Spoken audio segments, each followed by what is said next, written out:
Israel Iran युद्ध ने मध्य पूर्व को हिलाकर रख दिया है।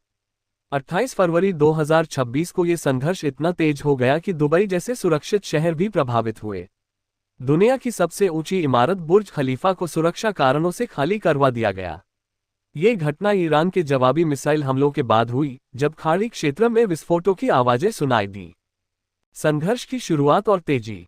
इस युद्ध की जड़ें हाल के दिनों में अमेरिका और इजराइल के संयुक्त हमलों से जुड़ी हैं। अमेरिका और इजराइल ने ईरान की राजधानी तेहरान सहित महत्वपूर्ण सैन्य ठिकानों पर हमले किए। इन हमलों को ऑपरेशन एपिक फ्यूरी नाम दिया गया।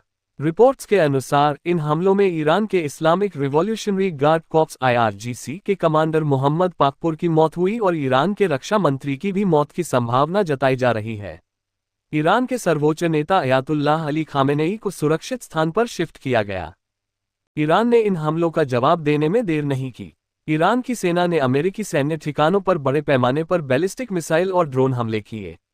इन हमलों का निशाना खाड़ी देशों में स्थित अमेरिकी बेस थे, जैसे UAE, Dubai, Abu Dhabi, Qatar, Bahrain, Kuwait, Saudi Arab और अन्य। ईरान के रिवॉल्यूशनरी गार्ड ने इसे पहली लहर बताया और आगे हमलों की चेतावनी दी। दुबई में क्या हुआ? दुबई में विस्फोटों की आवाजें गूंजी, जिससे शहर में दहशत फैल गई। कई रिपोर्ट्स में कहा गया कि ईरानी मिसाइलें UAE पर दागी गईं, हालांकि UAE की एयर डिफेंस सिस्टम ने ज्यादातर मिसाइलों को रोक लिया। अबू धाबी में एक व्यक्ति की मौत की खबर आई। इन घटनाओं के बाद बुर्ज खलीफा खाली करवाया गया। दुनिया की सबसे ऊंची इमारत 828 मीटर से पर्यटकों, स्टाफ और विजिटर्स को तुरंत बाहर निकाला गया। यह एहतियाती कदम था, क्योंकि आसपास विस्फोट और मिसाइल अलर्ट की वजह से खतरा माना गया। दुबई इंटरनेशनल एयरपोर्ट DXB और अल मक्टूम इंटरनेशनल एयरपोर्ट DWC दोनों बंद कर दिए गए। सभी उड़ानें अनिश्चितकाल के लिए स्थगित। शहर में ट्रैफिक जाम, लोग सुरक्षित स्थानों की ओर भागे। UAE ने ईरान के हमलों की निंदा की और कहा कि वह अपनी सुरक्षा के लिए हर कदम उठाएगा।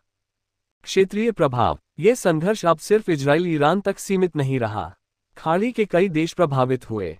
कतर, बहरीन, सऊदी अरब में भी विस्फोट और अलर्ट। कई देशों ने अपना एयरस्पेस बंद कर दिया। इजराइल में भी ईरानी ड्रोन और मिसाइल हमलों के बाद राष्ट्रव्यापी अलर्ट जारी हुआ। ये स्थिति बहुत नाजुक है। ईरान ने चेतावनी दी है कि उसके पास अप्रत्याशित हथियार हैं। अमेरिका, इजराइल और उनके सहयोगी देशों ने जवाबी कार्रवाई की तैयारी दिखाई है। दुनिया भर में तेल की कीमतें आसमान छू रही हैं, क्योंकि खाड़ी क्षेत्र तेल उत्पादन का केंद्र है।